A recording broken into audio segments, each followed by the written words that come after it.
The blistering sun bore down mercilessly as Aron Ralston, a seasoned outdoorsman, prepared for another solo adventure in Utah's Blue John Canyon. What started as a routine excursion into nature's wonders would soon turn into a nightmare of survival, resilience, and sheer willpower. Aron loved the solitude of the wilderness. It wasn't just about the escape from the chaos of the world but the challenge of testing his limits against nature's might. On a crisp spring morning, he set out with minimal supplies, a hydration pack, a few energy bars, a small knife, a climbing rope, and his trusty multi-tool. The plan was simple: navigate through the winding sandstone canyons, soak in the serenity, and return by evening. Aron hadn't told anyone where he was going, confident in his expertise. As he descended into the canyon, the surreal beauty captivated him. Towering walls of ochre and crimson rock stood like sentinels, guiding him deeper into the maze. Aron hopped over narrow ledges and squeezed through tight crevices, documenting his journey with a handheld camcorder. His spirits were high. The trouble began when he approached a precarious boulder wedged between two canyon walls. Aron carefully maneuvered himself down, gripping the boulder for support. But in an instant, the unthinkable happened: the boulder shifted. Time seemed to slow as the massive rock trapped his right hand against the canyon wall with a sickening crunch. Pain shot through his body like wildfire, and he screamed, a guttural, primal sound that echoed through the empty canyon. He yanked and twisted, but the boulder held firm, immovable and unforgiving. A grim assessment. Panic surged as Aron assessed his predicament. His right hand was completely pinned. He tried leveraging his legs and free hand against the rock, but it was futile. The boulder was at least 800 pounds, a force far beyond his strength to budge. The reality of his situation began to set in. He was trapped, miles away from help, with no one aware of his location. Aron's mind raced through options. He tried chipping away at the rock with his multi-tool, hoping to create enough space to free his hand, but the sandstone barely yielded. Hours passed, and the sun dipped lower in the sky. As night fell, the canyon's temperature plummeted. Aron shivered in the cold, his sweat-soaked clothes clinging to him. His hydration pack offered some relief, but he knew his limited water supply wouldn't last long. Sleep was elusive as pain, fear, and regret gnawed at him. The morning after. Dawn brought little solace. Aron had hoped the fresh light would bring new ideas or energy, but the situation remained bleak. He began rationing his supplies, sipping water sparingly and nibbling on bits of energy bar. He knew he had to conserve every resource if he had any chance of surviving. Aron turned to his camcorder, recording messages to his family and friends. Tears welled in his eyes as he apologized for his arrogance, for not telling anyone where he was going. He spoke of his dreams, his regrets, and his love for those he held dear. The recordings became his lifeline, a way to stay sane in the oppressive isolation. "I'm not giving up," he said, his voice hoarse but resolute. "This isn't the end." A battle of the mind. By the second day, Aron's optimism began to waver. The sun scorched his exposed skin during the day, while the nights were brutally cold. He felt his body growing weaker as dehydration set in, his muscles cramping and his mind fogging. The boulder was unyielding, a silent reminder of his fragility. Despite the physical toll, Aron's greatest battle was mental. Doubts crept in, whispering that escape was impossible, that he was doomed. But he refused to succumb.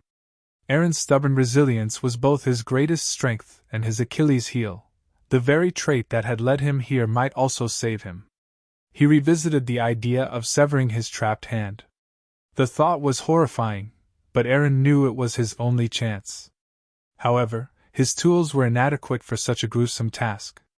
The dull blade of his multi-tool couldn't cut through bone, and he was unsure if he had the strength, or the courage, to follow through.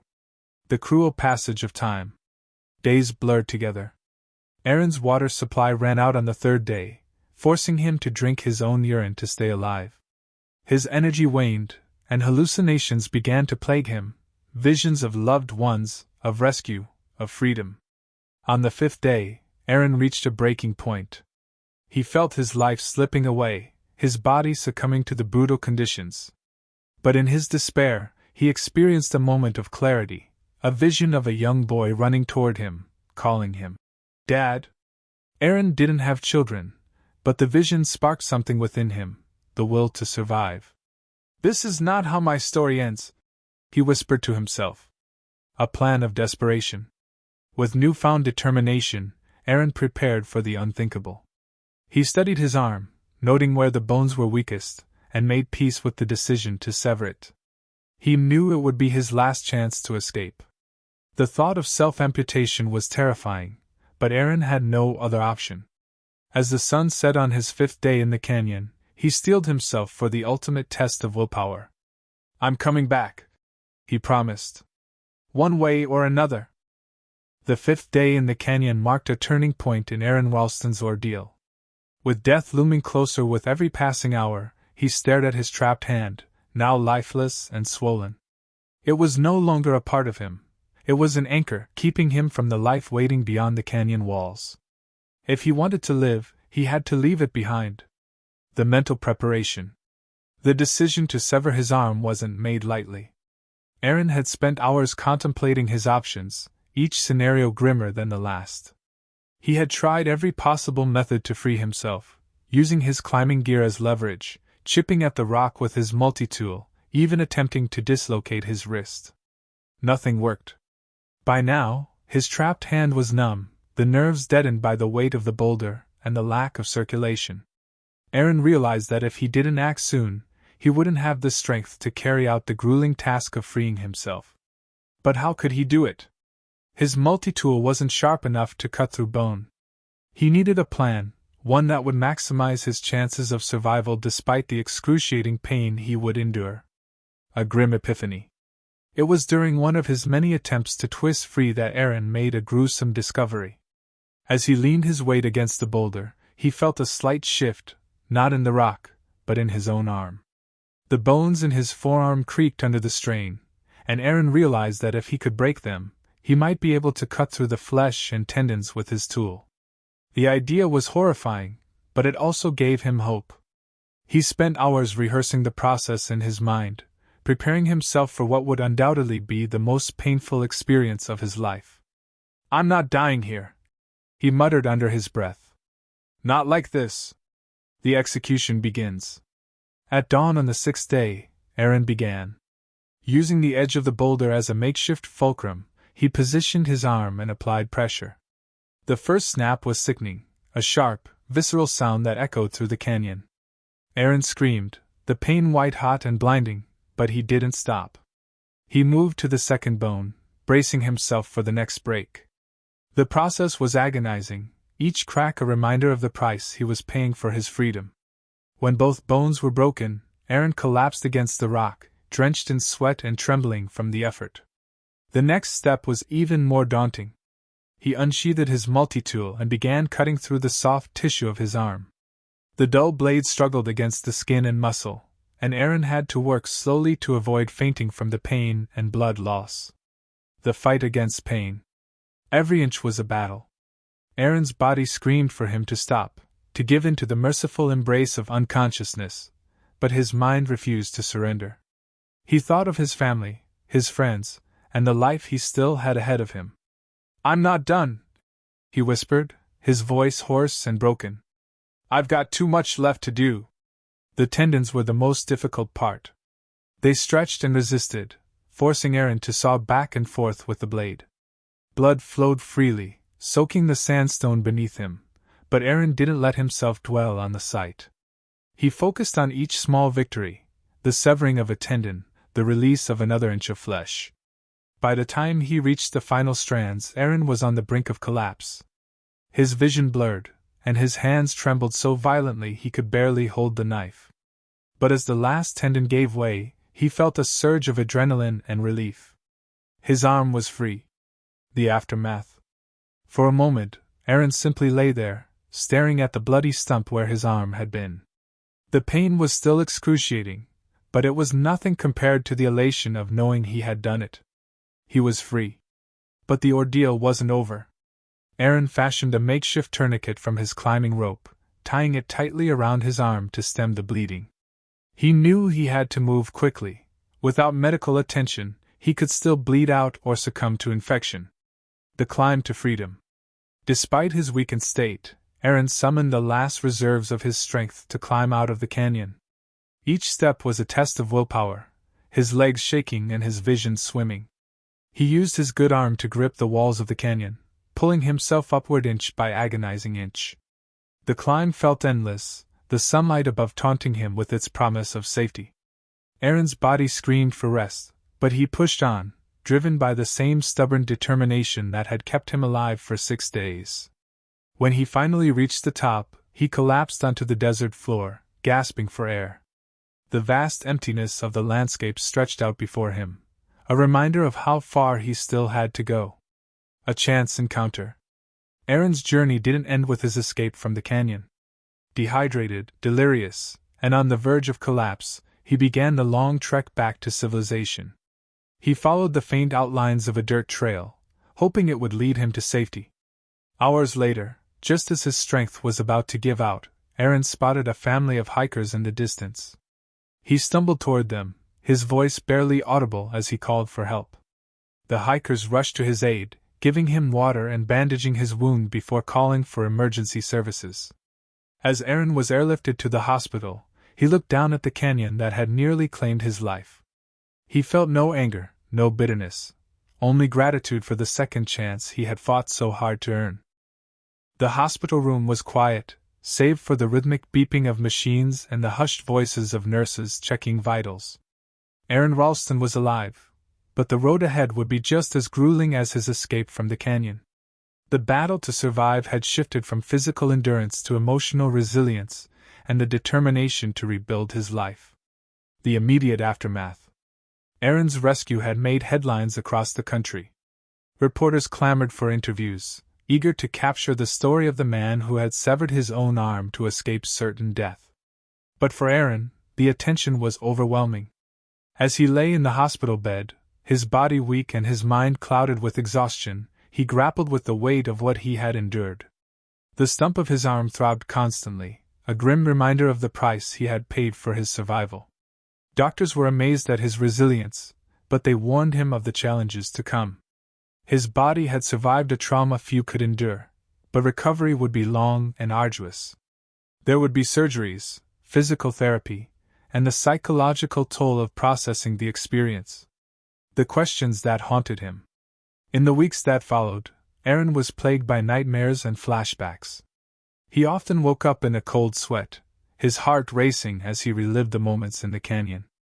The memory of breaking his own bones and cutting through his flesh was vivid, the pain as real as it had been in the desert.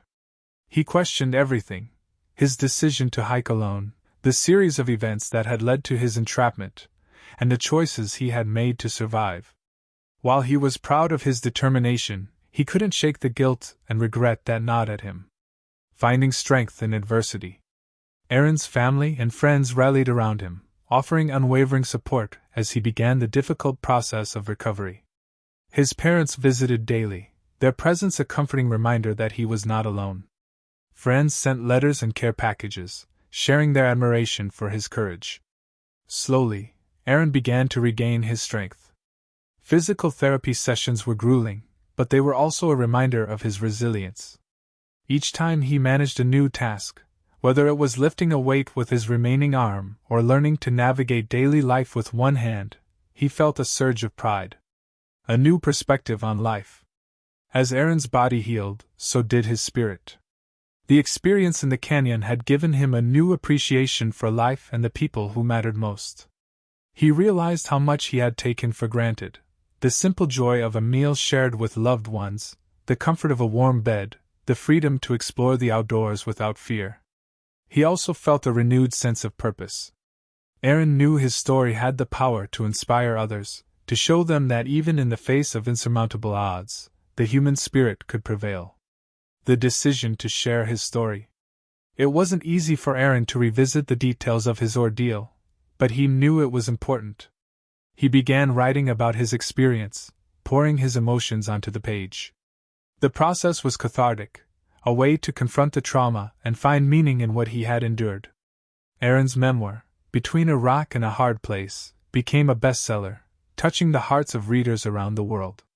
His story resonated with people from all walks of life, inspiring them to face their own challenges with courage and determination. A return to the wild. For Aaron, the outdoors had always been a source of solace and adventure. After his recovery, he was determined to return to the wilderness, despite the risks. He adapted his climbing techniques to accommodate his prosthetic arm, proving that his love for exploration had not diminished. Scaling mountains and hiking through remote landscapes became a symbol of his resilience. Each ascent was a testament to his refusal to let his injury define him. Advocacy and inspiration. Aaron also used his platform to advocate for outdoor safety. He spoke at events, sharing the lessons he had learned and encouraging others to take precautions when venturing into the wilderness. His story became a powerful reminder of the importance of preparation, communication, and respect for nature. Through his efforts, Aaron hoped to prevent others from facing the same ordeal he had endured. Finding peace. Though the memories of his time in the canyon would always be with him, Aaron found a sense of peace.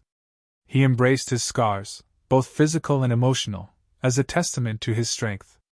The canyon that had nearly claimed his life had also given him a profound gift, a deeper appreciation for the fragility and beauty of existence. As Aron Ralston stood atop a mountain peak, the wind whipping around him and the horizon stretching endlessly, he felt a sense of triumph. Not just over the boulder that had trapped him or the desert that had nearly claimed his life, but over the doubts and fears that had threatened to consume him in the aftermath. He was more than a survivor, he was a testament to human resilience. Reclaiming his identity. The journey to reclaim his life wasn't linear. There were setbacks, moments of doubt, and days when the weight of his experience felt unbearable. But Aaron was determined not to let his trauma define him. He returned to the outdoor community he loved, connecting with climbers, hikers, and adventurers who had followed his story. Though some approached him with awe, Aaron made it clear he didn't see himself as a hero. "I'm just a guy who got into a bad situation and did what I had to do to survive," he would often say. But for many, his humility only added to his legend. Pushing the limits. True to his adventurous spirit, Aaron didn't let his injury hold him back. He continued to climb, hike, and explore, pushing the boundaries of what was possible with a prosthetic arm. In one of his most daring feats, Aaron scaled Colorado's Capitol Peak, one of the state's most challenging mountains. The climb was grueling, requiring precise movements and incredible endurance, but Aaron persevered. Reaching the summit was a powerful reminder that he could still achieve great things. "I lost a part of myself in that canyon," Aaron reflected. "But I gained something even greater, the knowledge that I'm stronger than I ever thought I could be." Turning pain into purpose. Aaron's story wasn't just about survival, it was about transformation. He dedicated himself to sharing his journey, speaking at schools, conferences, and corporate events. His message was simple yet profound: adversity is inevitable, but how we respond to it defines us. Through his talks, Aaron encouraged audiences to embrace challenges, adapt to setbacks, and find strength in their struggles. He spoke candidly about the psychological toll of his experience, breaking the stigma around mental health and trauma. A legacy of resilience. Aaron's memoir, Between a Rock and a Hard Place, continued to reach new audiences, inspiring readers to push beyond their limits. The book was adapted into the film 127 Hours, starring James Franco, bringing Aaron's story to an even wider audience. The film was both a celebration of his courage and a stark reminder of the dangers of solo adventuring. Aaron used its release as an opportunity to advocate for outdoor safety, emphasizing the importance of preparation, communication, and humility in the face of nature's power. Personal triumphs. Amidst his professional achievements, Aaron found joy in his personal life. He married Jessica Trusty, and together they built a life grounded in love, adventure, and resilience. Aaron often spoke of how his experience in the canyon had deepened his appreciation for the relationships that sustained him. Becoming a father was another transformative moment for Aaron. Holding his son for the first time, he felt a profound sense of gratitude for his survival, for the second chance he had been given, and for the opportunity to shape a legacy of courage and compassion. Returning to the canyon. Years after his ordeal, Aaron made the emotional decision to return to Blue John Canyon. Standing at the spot where he had been trapped, he was overwhelmed by a mix of emotions: gratitude, sorrow, and awe. The canyon, with its towering walls and stark beauty, no longer felt like a place of pain. It was a symbol of his resilience, a reminder of how far he had come.